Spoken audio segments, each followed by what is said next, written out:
Hi. Okay, I've got a book here that I think is so important that all Americans should read this book so we can figure out how to save our nation. It's a very important book. It's The Prince.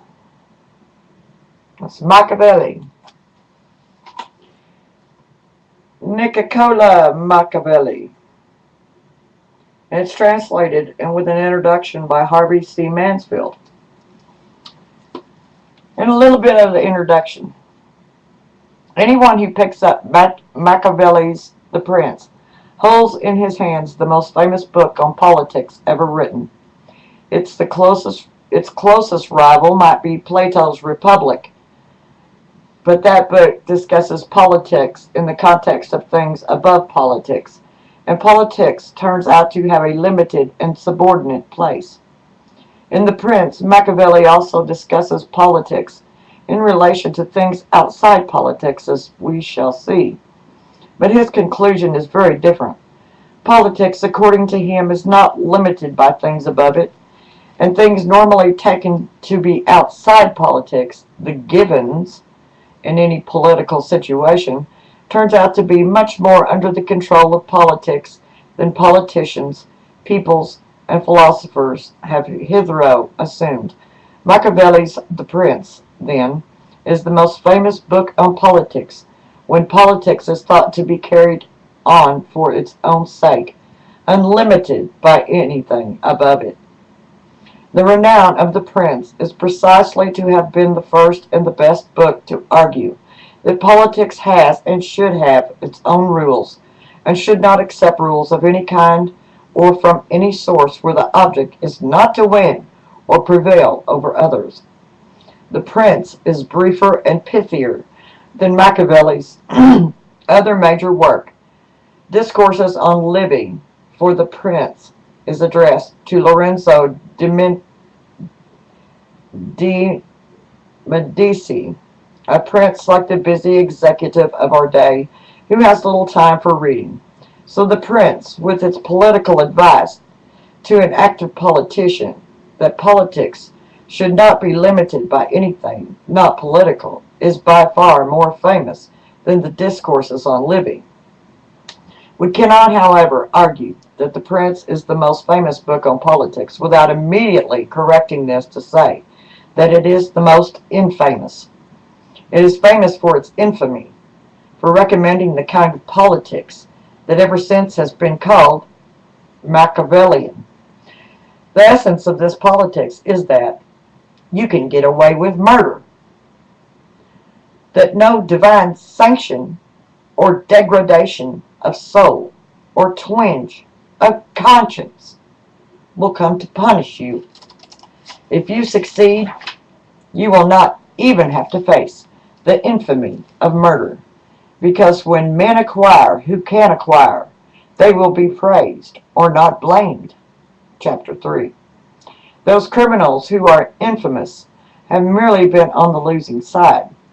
Machiavelli and Machiavellian politics are famous or infamous for their willingness to brave infamy. And so there was one little part in here that I wanted to read to you, because basically after reading this book I realized this is the God that the Republicans call God that they worship, and that's with a little g.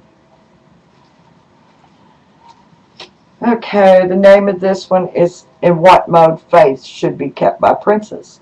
How praiseworthy is it for a prince to keep his faith, and to live with honesty and not by astuteness. Everyone understands. Nonetheless, one sees by experience in our times that the princes who have done great things are those who have taken little account of faith, and have known how to get around men's brains with their astuteness, and in the end they have overcome those who have founded themselves on loyalty. Thus, you must know that there are two kinds of combat, one with laws, the other with force. The first is proper to man, the second to beasts. But because the first is often not enough, one must have recourse to the second. Therefore it is necessary for a prince to know well how to use the beast and the man. This role was taught covertly to princes by ancient writers who wrote that Achilles and many other ancient princes were given to Chiron the centaur to be raised, so that he would look after them with his discipline. To have as teacher a half beast, half man means nothing other than that a prince needs to know how to use both natures, and one without the other is not lasting. Thus, since a prince is compelled of necessity to know well how to use the beast, he should pick the fox and the lion, because the lion does not defend itself from snares, and the fox does not defend itself from wolves. So one needs to be a fox to recognize snares, and a lion to frighten the wolves. Those who stay simply with the lion do not understand this. A prudent lord, therefore, cannot observe faith, nor should he, when such observance turns against him, and the causes that make him promise have been eliminated. And if all men were good, this teaching would not be good. But because they are wicked and do not observe faith with you, you also do not have to observe it with them. Nor does a prince ever lack legitimate causes to color his failure to observe faith.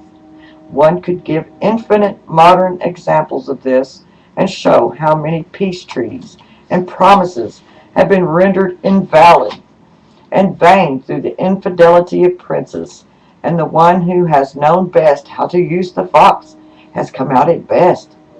But it is necessary to know well how to color this nature, and to be a great pretender and dissembler.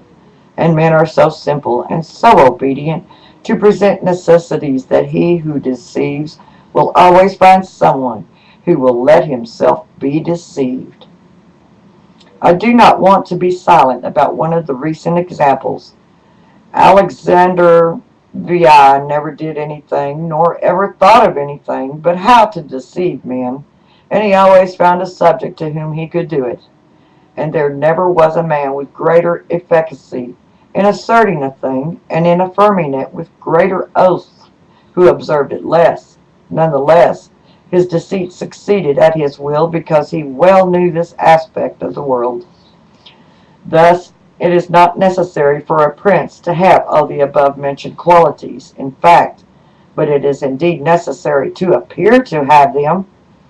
Nay, I dare say this, that by having them and always observing them, they are harmful, and by appearing to have them, they are useful, as it is to appear merciful, faithful, humane, honest, and religious, and to be so, but to remain with a spirit built so that, if you need not to be those things, you are able and know how to change to the contrary. This has to be understood, that a prince, and especially a new prince, cannot observe all those things for which men are held good, since he is often under a necessity to maintain his state of acting against faith, against charity, against humanity, against religion. And so he needs to have a spirit disposed to change, as the winds of fortune and variations of things command him. And as I said above, not depart from good when possible, but know how to enter into evil when forced by necessity. A prince should thus take great care that nothing escape his mouth that is not full of the above-mentioned 5 qualities, and that to see him and hear him, he should appear all mercy, all faith, all honesty, all humanity, all religion. And nothing is more necessary to appear to have than this last quality. Men in general judge more by their eyes than by their hands, because seeing is given to everyone, touching to few. Everyone sees how you appear, few touch what you are, and those few dare not oppose the opinion of many who have the majesty of the state to defend them. And in the actions of all men, and especially of princes, Where there is no court to appeal to, one looks to the end. So let a prince win and maintain his state. The means will always be judged honorable, and will be praised by everyone.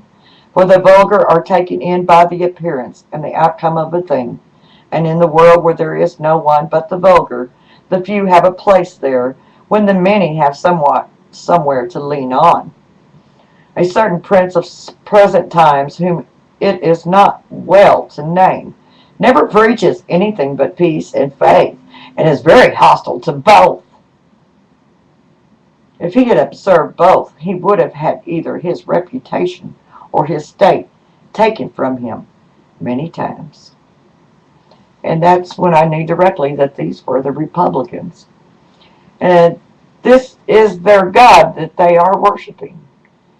And as far as I'm concerned, and in our nation, there is no man above the law, and only the one living below it are the liars and the cheats.